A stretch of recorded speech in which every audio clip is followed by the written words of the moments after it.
The empty chair. The rain poured down on the cemetery in Simahi that morning. It was a Tuesday, the day I was supposed to have my final moment of peace saying goodbye to my wife. But peace never came. Under the leaking, drenched blue canopy, I sat, a framed photo of Bunga shaking in my trembling hands. My eyes were puffy, my chest tight. Yet, the sharpest pain wasn't the loss of my wife, but the empty chair right beside me. Dozens of people came. My cousin from Chandra, who had driven 4 hours on winding roads. Bunga's former students, now adults, some even bringing their own children. The neighborhood ladies who used to have their social gatherings with her. Mr. Joko, the loud-spoken but kind-hearted community leader. Everyone was there, except the one person who should have been. My son, Arya. Aunt Dewey approached, her voice a soft whisper almost lost to the drumming rain. Arya didn't make it, had he? She asked, glancing at the vacant seat. I forced a thin smile. A gentle lie spilled out effortlessly. He said he had a work thing out of town, chasing a deadline. Aunt Dewey nodded understandingly, but her eyes told a different story. Mr. Arif, an old friend, sighed heavily from behind. Kids these days are different, huh? He murmured, loud enough for me to hear. I'd called Arya 11 times since sunrise. 11 times my phone rang with no answer. Once, when I tried again, it briefly connected, only to be immediately hung up. No return text, no call back. It was as if the world revolved solely around him, and his recently deceased mother was less important than a meeting, a client, or whatever he called a priority. When the preacher began the burial prayer, his solemn voice cut through the wet silence. My phone vibrated. Arya's name flashed on the screen. My heart hammered. I picked up, my hand shaking, hoping he'd say he was on his way, that he regretted being late, that he would come even if he missed the service. But that wasn't what I heard. Lounge music was clearly audible in the background. Glasses clinking, people laughing. Dad, I'm in a client meeting in Ubud. I'm so sorry, but I can't, he said in a flat tone, as if canceling a casual lunch. My breath caught in my throat. But this is your mother's funeral. My voice was a near broken whisper. There was a pause. Then he answered with a lazy, exasperated tone that made me want to scream. I can't just drop everything, Dad. Just handle it. I'll catch up later if I can. The call ended. The screen went dark. I gripped the phone so tightly my knuckles turned white. Around me, people were still praying, but I heard nothing more. Just the whoosh of the wind and the increasingly heavy downpour. The phone vibrated again. This time, not a call, but a family group notification. Someone had shared a screenshot from Instagram. Arya's wife, Sitra, was smiling broadly, a glass of champagne in her hand against the backdrop of a bright blue Bali beach. The caption, though in Indonesian, I understood, best day ever, finally some time for chill, champagne, and sunshine. I stared at the screen for a long time. My face must have been ghost white. Mr. Joko, standing beside me, saw it but didn't ask. He just patted my shoulder gently before turning away. In my wet black suit pocket, I felt something. A neatly folded piece of paper. Bunga's handwritten letter, penned a few days before she died in the hospital. I'd read it countless times, but this time felt different. If Arya comes, tell him his mother still got to hug him. Yes, a hug. A simple word, now so heavy. My hands clenched. I nearly stood up and yelled. But a small grasp from my 6-year-old cousin's grandson stopped me.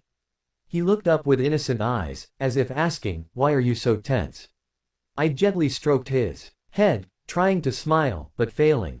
A question kept swirling in my mind, was I the one to blame? Had I spoiled him his whole life? Had all of Bunga's goodness, all her sacrifice, only produced someone who couldn't even show up on the last day his mother was being laid to rest? The teacher's burden. A strong gust of wind hit the tent. The funeral candles went out one by one. The muddy red soil soiled the mourners' shoes. Wet jasmine flowers clung to the name plaque on the coffin. Their scent mixed with the smell of earth and rain. The preacher delivered the final sermon with a steady voice. The deceased was a loyal wife, a patient mother, a teacher who never played favorites with her students. She taught with her heart, not just her mind. Every word stung. Bunga was exactly like that. For 30 years she taught at public elementary school 11 Dago, known as the most patient teacher there ever was. Even the naughty kids became compliant in her class. But her own son, the one she gave birth to with such difficulty, the one she nursed during his severe illness, even taking a week-long Nazarite vow of abstinence fasting for his recovery, the one she supported even when the world said he was on the wrong path, that son didn't come.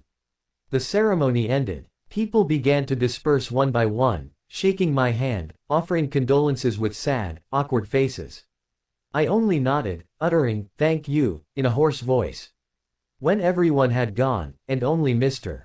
Joko, the gravediggers, and I remained, I walked over to Bunga's grave, a simple headstone with her name, dates of birth and death, and a short sentence, "A beloved teacher, a sincere mother." I knelt, kissing the headstone, feeling the cold, damp stone on my lips. I closed my eyes, trying to pray, but my mind kept drifting. Only one voice, one sentence, echoed in my head like an unstoppable bell. If he thinks this isn't important, then maybe everything else is just a game to him, too. I sat there for a long time, letting the rain soak me.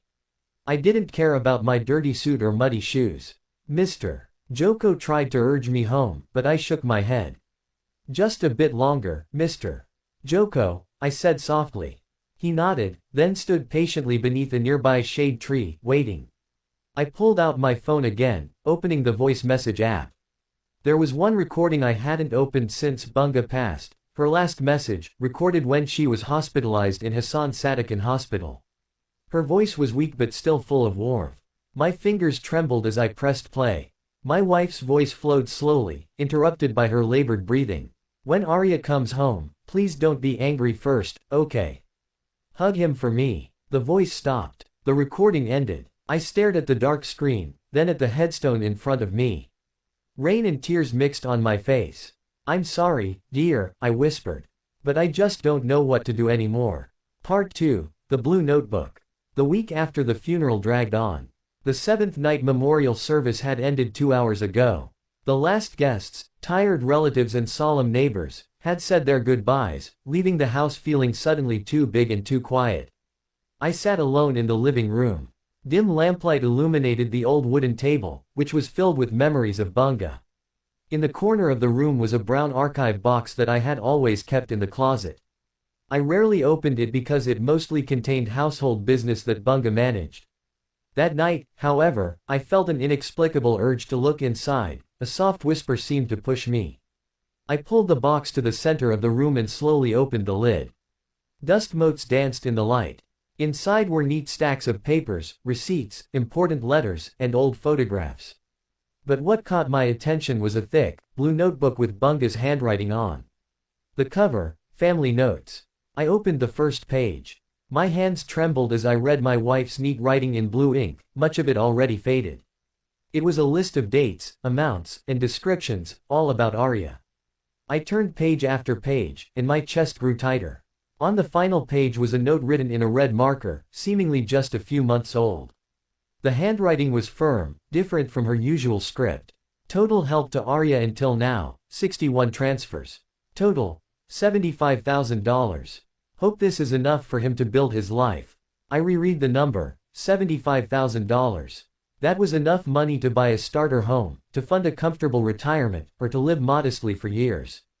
But all of it had flowed into our son's account, month after month, year after year. And he couldn't even show up at the funeral. I closed the book and placed it on my lap, staring at Bunga's framed photo on the wall. In the picture, she was smiling gently, wearing her favorite blue dress. It was the same smile she always wore when I would say, "Arya is asking for help again. He's our son, Hattie. If we don't help him, who will?" She would say repeatedly until I couldn't argue anymore. The price of support. My mind drifted to the past. Bunga was an elementary school teacher for 30 years at Dago Elementary. Her salary wasn't huge, but her heart was. She was known as the most patient teacher who never lost her temper, no matter how naughty her students were. The kids who struggled with reading, the ones who skipped class, the ones everyone thought were slow, she took them all in with a smile. She believed every child had potential, they just needed time and patience. But her greatest patience was reserved for Arya, our only child.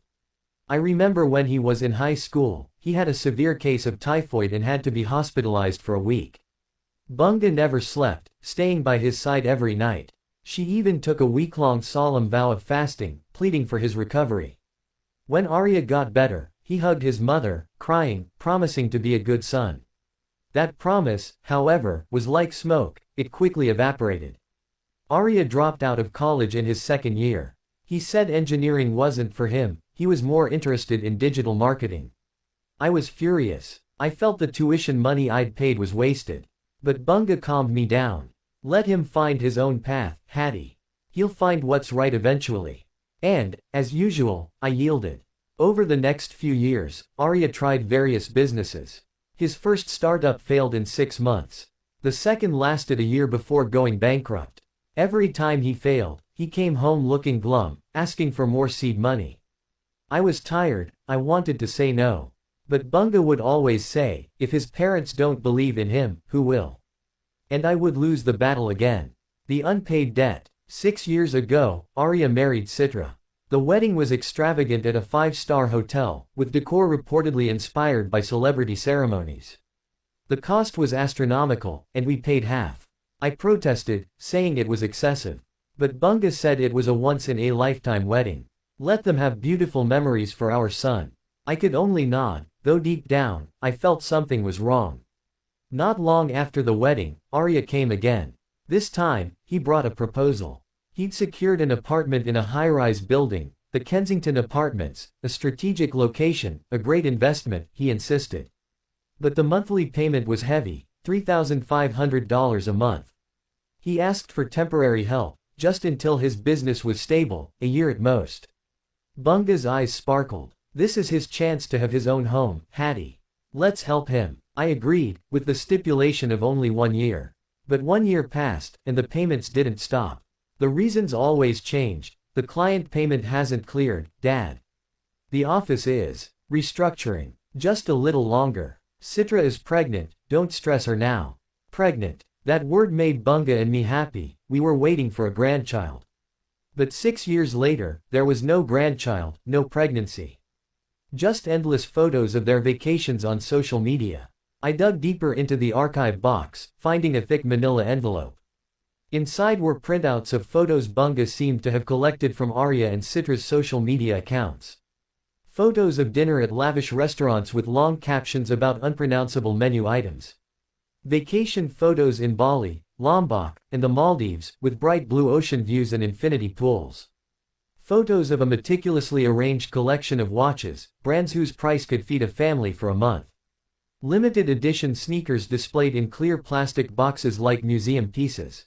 In one picture, Citra was showing off the latest model phone that had just come out last month, the same phone I had refused to let Bunga buy for me. Save the money for something more important, I had said. Now, I knew where that money had gone. The final betrayal. A burning heat rose in my chest, a mix of anger and disappointment too complex to describe. But what was more painful was the realization that Bunga knew all of this. She kept the evidence, printed the photos, recorded every transfer. Yet she never complained, never said she was tired. She only smiled and said, maybe Arya will be grateful someday. I opened another envelope. This one contained official documents, a loan agreement from the bank, with Arya Ramadani's name as the borrower. I remembered the day we signed this. Arya was so excited, calling it the biggest step of his life. But there was something strange. On the back of the document was an addendum, a change in borrower data dated 2 years ago. Arya's name was crossed out, replaced by Citra Ramadani. My heart raced. What did this mean? I read more closely. 2 years ago, the apartment's ownership was fully transferred to Citra. That meant the $3,500 we had been transferring every month for the past 2 years was not going towards the mortgage. It was going into Citra's personal account. 24 months times $3,500, that's over $84,000 that had vanished, used for God knows what. I felt the world spin. My hands trembled, holding the paper. All of this happened right under my nose, and I knew nothing. Bunga knew. She must have known because the document was in her archive box. But she never told me. Why? Did she not want me to be angry? Was she still hoping Arya would change? I recalled a brief conversation a few months ago when I asked Arya via text, Arya, are you still using that mortgage account? His reply made my blood boil. Whoa, Dad, why are you asking like an auditor? I'm your son, you know. Your son. Words that should have softened me, but felt instead like a subtle threat. As if I had no right to question the money I was sending myself. I put all the documents back into the box. But one piece of paper remained in my hand. A small, handwritten note from Bunga. It looked like it was written shortly before she got sick. Hattie, if I'm gone someday, please don't be mad at Arya. He's just lost, not evil. I believe he will realize. I stared at the writing for a long time. Tears fell, wetting the paper. The ink slightly bled. Bunga, my wife, who was too kind, too patient, too trusting. She knew her son was taking advantage of us, yet she still defended him. She knew the money was being used for a luxury lifestyle, yet she remained silent because she believed that one day, Arya would change. But that day never came. Not even before she died. I stood up, walked to the window, and stared at the dark night sky. Stars were mostly covered by clouds, like my heart now, dark and heavy. One question kept spinning in my mind: what do I do now? Do I keep letting Arya live off my money, or do I stop everything and let him learn to live on his own? I returned to the table and opened my old, seldom used laptop. I logged into my internet banking, my fingers shaking as I entered the password. The account dashboard appeared, and I saw the list of standing instructions, the automatic transfer that had been running for 61 months, non-stop, $3,500 every 15th of the month, straight to Arya's account. My cursor hovered slowly over the button labeled Stop Recurring Transfer.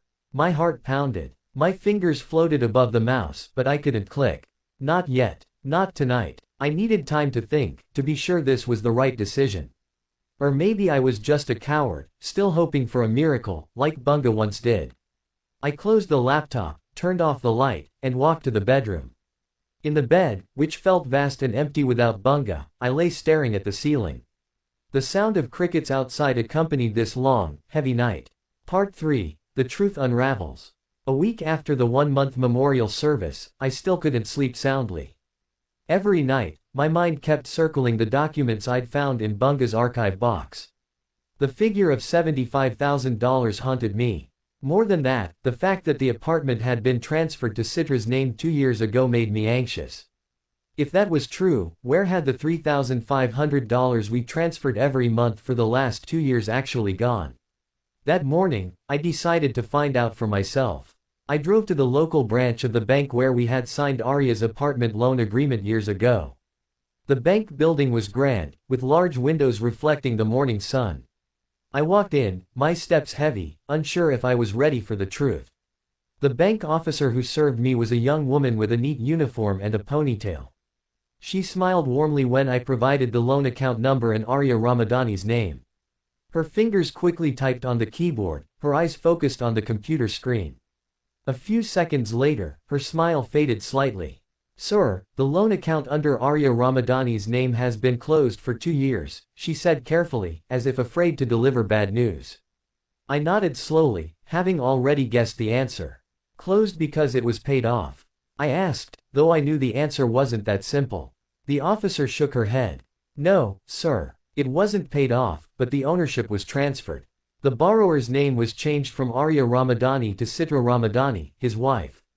After the transfer, the old account was closed, and a new one was opened under Citra's name. So, if I was still transferring money to the old, closed account. I trailed off. The officer looked at me sympathetically. If transfers were still being sent to the old, closed account, the funds would be redirected to the personal savings account registered as the replacement. In this case, the personal account under Citra Ramadani's name. I felt the world crumble for the second time in a month. It meant that for 2 years, 24 months, I had been transferring $3,500 every month straight into Citra's pocket, not towards the mortgage. A total of $84,000. Money that could have bought a new car, renovated the house, or even covered the cost of Bunga's intensive care, which we had put off because they said the expense could wait. The call that broke the silence. I stumbled out of the bank. The sunlight felt too bright, blinding my eyes. I sank onto a park bench outside the building, trying to catch my breath. My hands shook as I pulled my phone from my pocket. I had to confirm it with Arya directly. I needed to hear his explanation. I called. The phone rang 5 times before he picked up. His voice sounded rushed, and I could hear background noise, like he was in a crowded cafe or restaurant. "Hello, Dad, what's up?" he asked without a greeting, without warmth. "Arya, I just came from the bank about the Kensington apartment." I paused, waiting for his reaction. There was a brief silence. Then he replied in a slightly defensive tone. "What about it, Dad? Is there a problem?" I took a deep breath. Why was the apartment transferred to Citra's name 2 years ago? Why am I only finding out now? His voice shifted, a hint of annoyance crept in. "Dad, that's my personal stuff.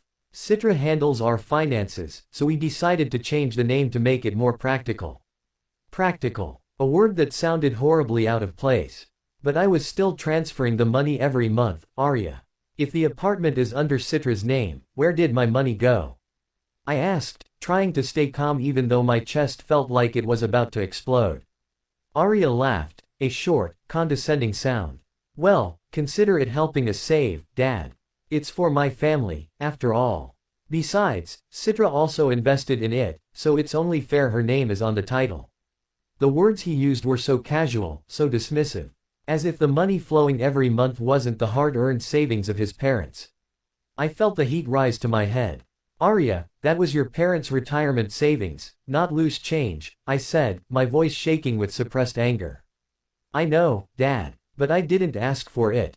You offered to help, so now why does it feel like you're demanding something back?" That sentence felt like a harsh slap across my face. I offered it. It was true. I had agreed when Bunga asked us to help. But did that mean Arya was free to use the money without any accountability? Was he free to do whatever he wanted just because I offered? "Don't butt into my marriage, Dad," Arya continued, his tone growing colder, a tone I had never heard from him before. A strange and painful detachment. "This is between me and Citra. You don't need the details." I was silent, unable to speak. The son who used to cling to me, who begged for a hug when scared, who cried in his mother's arms when sick, was now talking to me like I was a bothersome stranger invading his life. "Fine," I said slowly, barely a whisper. "I understand now." I hung up the phone without waiting for a reply. My hand didn't tremble this time, it felt numb. I was utterly alone. The point of no return. Less than 5 minutes later, my phone vibrated. A text message from Citra. I opened it with mixed feelings. It was short, only one sentence, all in caps. "Mr. Hattie, Arya is exhausted. Please don't pressure him right now. We are focused on our careers." Focused on their careers. Yet on social media, they posted vacation photos, pictures of meals at high-end restaurants, and designer brands. That's what they called focusing on their careers. I didn't reply to Citra's message. There was no point. They had built their own world, a world built with their parents' money, but one that shut the parents out. That evening, I returned home with a broken heart. I went straight to the small study room Bunga used to grade her students' assignments. I opened the archive box again, pulling out all the documents related to Arya. There were so many: transfer receipts, bank email printouts, even Bunga's little notes detailing when Arya asked for more money, what it was for, and the amount. Digging deeper, I found something that struck me even harder. A clear plastic folder contained printouts of bank statements that Bunga must have printed herself a few months before she got sick. I flipped through the pages, and the same pattern was clear. Every time I transferred $3,500 to Arya's account, a day or two later, there was a nearly identical cash withdrawal made by Citra. I investigated further, jotting down dates and amounts. The result was astonishing. The money meant for the apartment mortgage was being cashed out and used for other things: transactions at a luxury boutique, payments at a premium salon, hotel and resort bills in Bali and Lombok. There was even one transaction for a honeymoon package to the Maldives, a place Bunga and I never managed to visit in our lifetime. I printed all the evidence, arranged it neatly, and put it in a red file.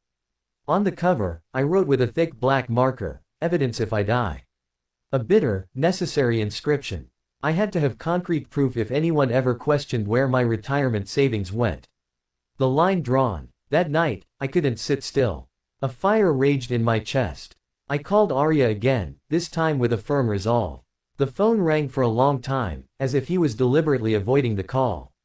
But he finally picked up. "What is it now, Dad?" His voice was flat and cold. Arya, do you realize the money you used wasn't an inheritance? It was your parents' savings for our old age, I said, my voice heavy, trying to contain the fury about to explode. I heard a short, derisive laugh on the other end. Dad, please don't get melodramatic. We didn't ask for it. You offered to help. If you regret it now, don't blame us. The sentence pierced me like a dagger. I offered it, I agreed. So this is all my fault.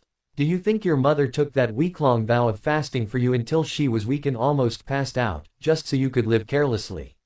My voice rose. Do you think your mother worked 30 years as a teacher on a tight budget so her money could be spent on a honeymoon in the Maldives? Arya fell silent, but it wasn't a silence of regret. It was the silence of someone bored with being lectured. Dad, I'm tired. I have a lot on my mind. Talking about this won't change anything. I'm hanging up now. I wanted to yell, to say so much, but only a tired whisper came out. Fine. Starting today, I'm stopping the help. Then I hung up. This time, my hand didn't shake. Instead, it felt light, as if a huge burden had been lifted. I walked to the desk, opened the laptop, and logged back into internet banking. The screen glowed in the dark room. I looked at the list of standing instructions that had run for 61 months, the automated $3,500 transfer every 15th. My cursor moved to the Stop Recurring Transfer button. This time, I didn't hesitate. My index finger pressed the mouse, clicking the button firmly. A confirmation notification popped up. Are you sure you want to stop the recurring transfer? I clicked yes without a second thought. The screen changed, displaying green text. Instruction stopped as of July 15, 2023. I closed the laptop, leaned back in the chair, and stared at the ceiling. There was a sense of relief, but also a deep sadness. I had just cut the financial cord connecting me to my son, the only cord that seemed to remain. But I knew this had to be done. Bunga was too kind, too patient, too trusting. The result was that Arya never learned the meaning of hard work and responsibility. Maybe this way, he would learn. I was about to turn off the bedroom light when my phone vibrated again. A new message from Citra popped up on the screen. One sentence, but it felt like a veiled threat. Are you sure you want to cut family ties over money, Mr. Hattie? I stared at the message for a long time. Cut family ties over money. Hadn't they already cut the ties by not coming to Bunga's funeral? Hadn't they already cut the ties by using our money with such disrespect and irresponsibility? I didn't reply. I just turned off my phone, placed it on the nightstand, and closed my eyes. Tomorrow would be a different day. The first day without the monthly transfer. The first day, Arya would have to learn to stand on his own 2 feet. Part 4, The Wages of Sin. The day of the 40th day memorial service arrived, bright and clear, too bright for the darkness in my heart. I woke up early, showered, and drove to the cemetery with a stalk of tuberose, Bunga's favorite flower, whose fragrance was soft and calming. On the drive, my phone vibrated repeatedly with social media notifications, but I ignored them. Today, I wanted to focus on Bunga. When I reached the cemetery, I walked slowly among the headstones. Bunga's grave was tucked in a corner beneath a shade tree whose leaves rustled in the morning breeze. The earth on her grave still looked fresh. I knelt before the headstone, placed the tuberose on top, and read a quiet prayer. After praying, I sat beside the grave, just wanting to feel close to Bunga, even though she was gone. I took out my phone, intending to switch it off, but before I could, the screen lit up with a new Instagram notification. I usually didn't care about social media, but my eyes were drawn to the name that appeared. Citra Ramadani had just uploaded a new video. Somehow, my hand moved on its own, opening the app. What I saw made my blood boil. The video showed Citra and Arya on a white sand beach. The clear blue ocean sparkled behind them, with a blindingly large caption, "Finally. Honeymoon in the Maldives with my favorite husband." In the video, they were laughing heartily, clinking glasses filled with colorful drinks. A cheerful song played in the background. I stared at the phone screen, then at the headstone in front of me. The soil on Bunga's grave was still damp from last night's rain. Meanwhile, her son, who couldn't spare an hour for her burial, was having the time of his life in a foreign country. God knows where the money came from, maybe the remnants of the funds we had transferred, or perhaps a maxed-out credit card. I switched off the phone, my hand shaking. I didn't want to see any more. Enough was enough. I'm sorry, dear, I whispered to Bunga's headstone. I tried to be patient like you, but I'm not that strong. Tears fell, wetting the earth before the grave. I sat there until the sun rose high, and its heat began to sting my skin. The new will. After leaving the cemetery, I didn't go straight home. I stopped at the notary's office that Bunga used to handle important papers. The notary, Mr. Danang, was an older man with a sharp memory. He greeted me warmly, but his face saddened when I stated my purpose. I want to draw up a new will, Mr.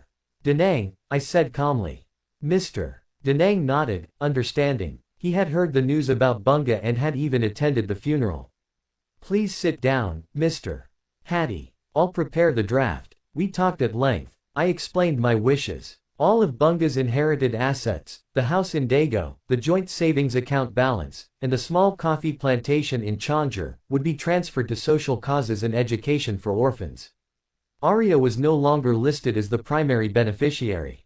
Mr. Danang looked at me seriously. Mr. Hattie, are you sure about this? It's a major decision, he asked cautiously. I nodded firmly. I am sure, sir. This is what's best. Mr. Danang didn't ask further. He understood there was a wound that didn't need prodding. The will was completed in 2 hours, signed and sealed. I left the notary's office with a sense of relief, as if a great weight had been lifted from my shoulders. The meaningful account. My next step was to go to the bank. Not to stop a transfer, that was already done, but to open a new account. I sat across from the customer service representative, a middle-aged man with thick glasses.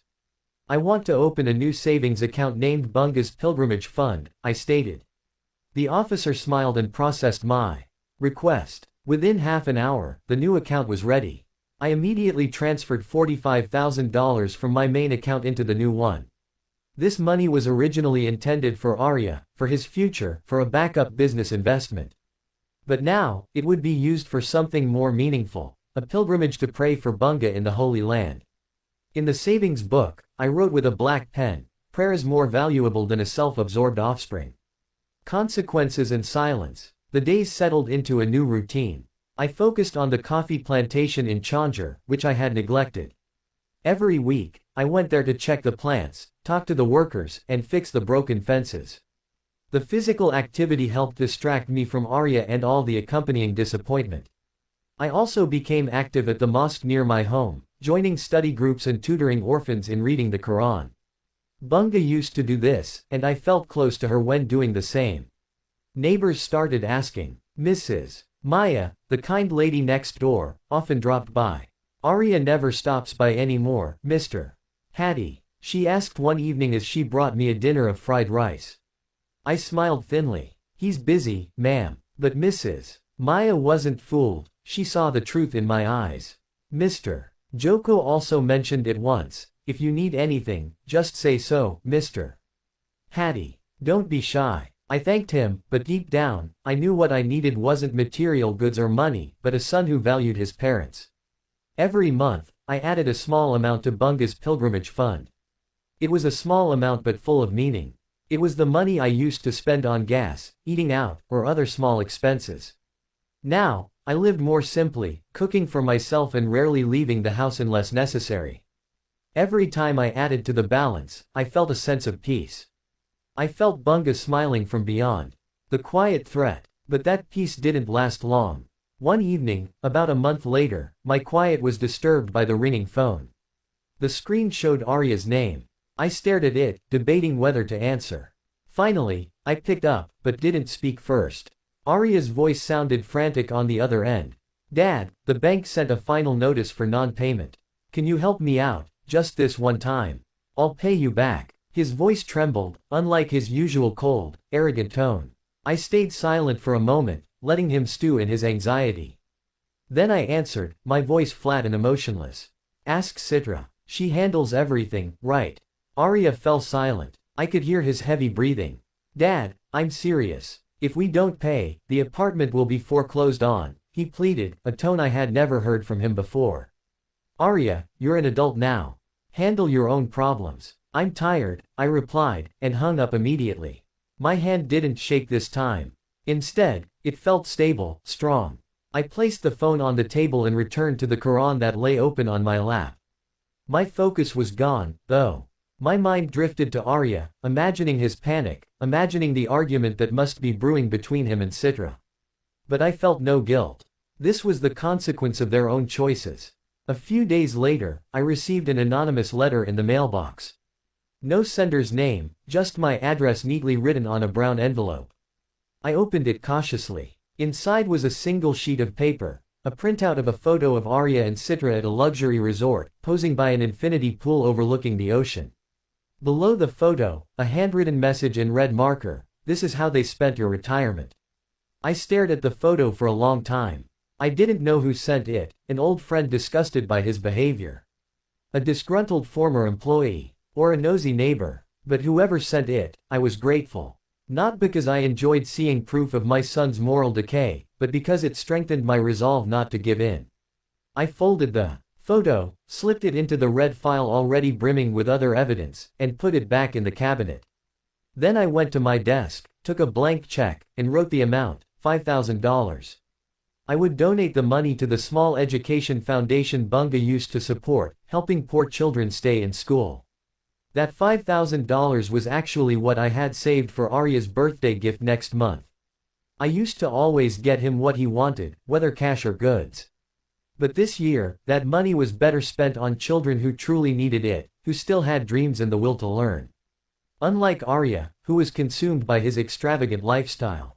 Part 5, The Long Road Back. The quiet nights returned after that. Every evening, I would open the Quran that Bunga used to teach from. Tucked between the verses were still her colorful marker streaks, notes on pronunciation, small explanations of meanings, or just little sketches of flowers. Every time I saw those marks, it felt like Bunga was still here, sitting beside me, patiently guiding me as she always did. On one page, I found a tiny note in her handwriting: "Patience is the key to understanding." A simple but profound sentence. I read it over and over, wondering if she wrote it for herself while dealing with Arya's endless demands, or for me, knowing I would one day read it and need a reminder to stay patient. But patience didn't mean allowing myself to be continually walked over. I had learned that patience wasn't weakness. Patience meant giving chances, but also knowing when to stop giving. And I had reached that point. I had been patient for decades, giving chance after chance, but the pattern only worsened. So now, I chose to be patient in a different way, patiently waiting for Arya to learn from his own mistakes. The weight of consequences. The next morning, a postal worker arrived with a large envelope bearing the bank's logo. I signed for it, opening it with a feeling of dread that had already anticipated the contents.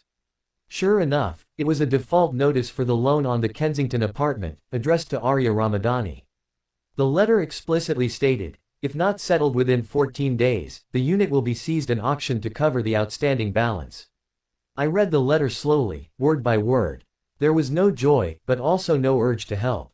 This was the consequence Arya had to face. I took the letter into the living room, placed it on the small table in front of Bunga's photo shrine. I lit the incense and sat before the altar, staring at my beloved wife's picture. "See, dear," I whispered in a rough voice. "Your son is learning the true meaning of loss." Bunga in the photo smiled softly as always. It was the same smile that used to soothe me, making all problems feel lighter. But now, that smile felt like silent approval. As if she was saying, "You did the right thing, Hattie. I am proud of you." I bowed my head, letting the tears fall again. I had cried countless times since Bunga passed, but this time, the tears felt different. They were tears of relief. That night, around 10 p.m., my phone rang again. An unknown number flashed on the screen. I hesitated but finally answered. A woman's voice, hurried and slightly panicked, spoke on the other end. "Mr. Hattie, please, Arya is fighting terribly with Citra. She says the apartment is going to be sold off." Her voice broke, punctuated by gasps. Before I could ask who was calling, the line went dead. The phone screen went dark. I stared at the phone for a long time, then up at the ceiling. The dim light cast slow-moving shadows across the room.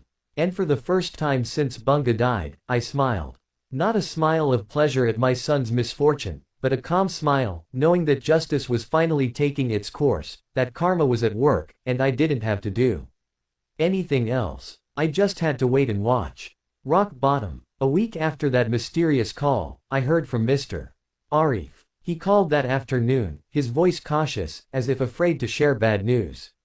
Hattie, I saw Arya earlier today, down in Siputat Market, he said softly. I was silent, waiting. He was helping out at a small coffee stall. It looks like he's working there now, alone, without Citra. I slowly processed the information. Arya working at a coffee stall, the boy who was used to luxury living, expensive restaurants, and overseas vacations. Mr. Arif continued sympathetically. He looked a little rough, his hair was long and messy. But he seemed to be working seriously, not talking or messing with his phone. I thanked Mr. Arif and hung up. My chest felt tight, not because I was happy to see Arya fall, but because I saw the reality that my son had truly lost everything. Yet, at the same time, there was a small sense of relief. At least he was working, starting to learn to live honestly, even if it was late. A few days later, more news arrived. This time from Aunt Dewey, who got the information from a relative living in Jakarta. Hattie, Arya and Citra are officially divorced. The papers came through last week, she whispered. I only nodded slowly. Deep down, I had anticipated the divorce. Citra was not the type to stick around through hardship. She came when Arya had money and left when it was gone. My curiosity drove me to find out more. I contacted an old acquaintance who worked at the courthouse, asking for a copy of Arya's divorce papers. It took a week, but the documents finally reached me via courier. I opened the brown envelope with a trembling hand, reading page after page carefully. The reason for the divorce was listed: lack of financial and moral responsibility from the husband's side. Citra filed for divorce, demanding a division of assets that, it turned out, no longer existed. The Kensington apartment had been auctioned off by the bank for $550,000, far below its market value. The sale proceeds were used to cover the overdue loan, but it wasn't enough. There was still a remaining debt of nearly $60,000 that remained Arya's responsibility. I closed the document, feeling a heavy weight in my chest. A $60,000 debt. An astronomical figure for someone now working in a coffee stall for meager wages. How many years would Arya have to work hard to pay it off? But what tightened my chest even more was the last paragraph of the document. It mentioned that after the divorce, Citra remarried within 2 months to a businessman who owned a company overseas. They now lived in Singapore, while Arya was left with debt and ruin. I felt no satisfaction seeing all this. Instead, a subtle sadness washed over me. This was no victory. This was not sweet revenge. This was a lesson too costly, a lesson paid for with total destruction. A glimmer of hope. I walked to Bunga's photo shrine, lit the incense as usual, and sat before it in silence. Finally, our son is learning responsibility, I whispered hoarsely. Even if it's through the most painful way. Bunga in the photo still smiled gently, as if she had understood all along that sometimes, love that is too great prevents a child from standing on their own. Now, Arya had to learn to stand the hardest way possible. Months went by. One afternoon in September, I was sitting on the porch, sipping warm tea, when I saw a figure walking slowly down the street. There was something familiar about his walk, his posture. I squinted, trying to get a better look. The figure drew closer, and my heart started pounding. It was Arya, but a very different Arya from the last time I'd seen him. His hair was long and messy, his face gaunt, his skin tanned like someone who spent a lot of time in the sun. He wore a faded shirt and worn jeans. But what shocked me most were his eyes. The eyes that were once full of confidence and slight arrogance now looked calm, tired, but also strangely peaceful. Arya walked up to the front gate and stopped, staring at the house with a vacant look. I sat silently on the porch, not moving, not calling out. We just stared at each other from about 10 feet away. No words were exchanged, only the soft afternoon breeze blew between us. Then, Arya bowed his head low, very low, like someone apologizing without words. He stood like that for a few seconds, then turned and walked away. I wanted to stand, to call out, but my feet felt rooted to the ground, my mouth locked shut. I could only watch my son's back as he slowly walked away, disappearing around the corner. A child passing by on a bicycle asked me, "Sir, who was that man?" He looked so sad. I smiled faintly. That was a man who is learning to be human, I replied softly. That night, I couldn't sleep. My mind kept returning to Arya. Where was he living? Was he eating enough? I knew I had decided not to help him anymore, but a father's instinct never truly dies. The silent return. The next morning, I decided to go to the mosque earlier than usual. I wanted to pray longer, asking for guidance on what to do. But halfway to the mosque, I saw a small notice pinned to a roadside tree, labor needed for coffee plantation. Daily wages. Contact Mr. Hattie. It was the notice I had posted a week ago, needing extra workers for the harvest. That afternoon, someone came to see me. I was watering plants in the yard when I heard a soft knock on the gate. I turned and nearly dropped the watering can. Arya stood there, wearing the same clothes as yesterday, looking at me hesitantly. Dad, I saw the notice. Do you still need a worker? His voice was quiet, almost a whisper. I was silent for a long time. Thousands of questions spun in my head. Why did he come? Why would he agree to work at my plantation? Had he truly changed, or was this just a desperate act? But seeing his tired, hopeful eyes, something in my chest softened slightly. Yes, but the work is hard. Out in the field from morning until late afternoon. The pay is barely minimum wage, I said flatly. Arya nodded quickly. I can do it, Dad. Please give me a chance. His voice trembled. I looked at him for a long time, then nodded slowly. 7 a.m. tomorrow. Don't be late. Arya smiled faintly, a sincere, grateful smile. Thank you, Dad. Then he left, walking quickly, as if afraid I would change my mind. That night, I sat alone, looking at Bunga's photo. Did I do the right thing, dear? I asked the picture. Or was I too harsh? There was no answer, only the silence of the night. But somehow, Bunga's smile in the photo felt warmer tonight. The seed of change. A few days later, as I was preparing for the pilgrimage I had long planned, my phone vibrated. A text from an unknown number. I opened it carefully. The message was short. Dad, this is Arya. I know I've made many mistakes. Thank you for not giving up on teaching me, even in the hardest way. No lengthy apology, no self-defense. Just that sentence, simple but seemingly sincere. I stared at the message for a long time, then put the phone away without replying. It wasn't yet time to fully soften. Arya still had a long way to go to prove he had truly changed. A week later, I left for my pilgrimage. My heart was lighter, calmer. I spent my time in Mecca praying for Bunga and for Arya, asking God to guide him. I returned home a week later, feeling peaceful. I went straight to Bunga's grave. The sun was shining. I knelt down, placing fresh flowers on the headstone. Dear, I went to the Holy Land. I prayed for you, for Arya, for all of us, I whispered, my voice shaking. I've let go of everything. Now it's his turn to learn to walk alone. As I was about to leave, I saw something next to the headstone. A small piece of white paper, laminated in transparent plastic, tied down with a small stone so it wouldn't blow away. I picked it up, my heart pounding, and slowly peeled back the plastic. On the paper was handwriting I recognized, Arya's, though neater than usual. Mom, Dad, please pray for me. I'm going to start from scratch. I stared at the writing. When did he come here? This morning, yesterday, or maybe every day since I left for the pilgrimage. I didn't know, but clearly, something inside me had changed. It didn't mean I immediately forgave and forgot, but a small spark of hope began to glow. I folded the paper, put it in my pocket, and stood up. We'll see, dear. We'll see if he's all talk, or if he's truly serious. I walked away from the cemetery, my steps lighter. The final lesson. The following months, I saw Arya working hard at the coffee plantation. He carried sacks of beans, helped with the harvest under the blazing sun, and never complained. His face was tanned, his hands scarred, but his eyes were focused and diligent. I watched him from a distance, observing how he worked, polite, humble, with none of the arrogance that used to cling to him. One afternoon, my foreman, Mr. Bhima, approached me. Mr. Hattie, that Arya works well. He's diligent, quiet. Yesterday, he helped haul a sack that fell off the truck, even though it wasn't his job. He even helps the cook prepare lunch for the other workers, he said, smiling. I only nodded, but a small warmth spread through my heart. Maybe Arya was truly learning. Maybe losing everything was what he needed to become a better person.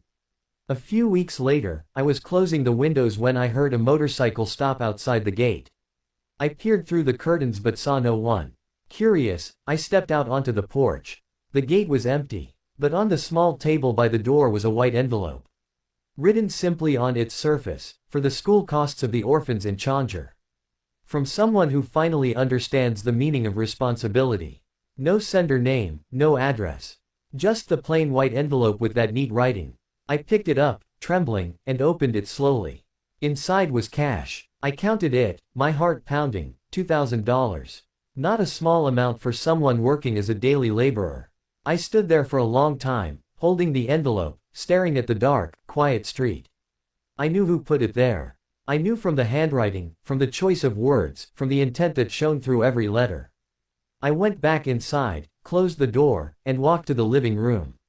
I sat in my favorite chair, staring at the white envelope, and then at Bunga's photo on the wall.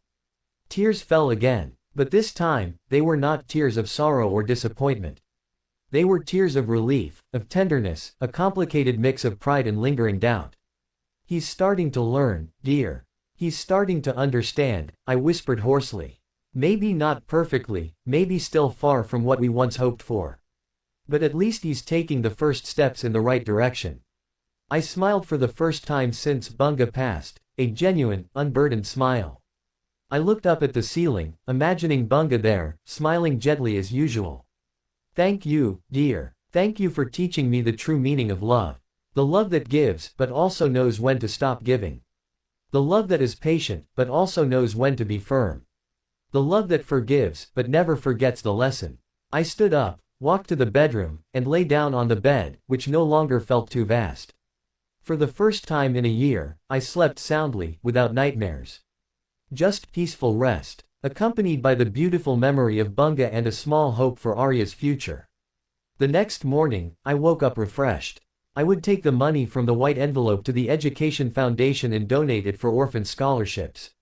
I would tell them it was a donation from someone who wished to remain anonymous, someone who was learning from his mistakes and wanted to share kindness. And I would continue to live my life, simple, meaningful, and peaceful. Bunga taught limitless love. I had learned boundaries without bitterness. And Arya, I hoped he would continue to learn responsibility without needing to fall again. Life is never perfect, but in that imperfection lies a valuable lesson that cannot be bought with any amount of money. A lesson about the meaning of family, sacrifice, forgiveness without forgetting, and letting go with love. I looked at Bunga's photo one last time before leaving. See you in heaven, dear. Wait for me there. And if Arya ever makes it there someday, hug him for me. Hug him like you did when he was little and innocent, before he knew the meaning of greed and self-absorption. I kissed the photo and walked out of the house with a truly peaceful heart.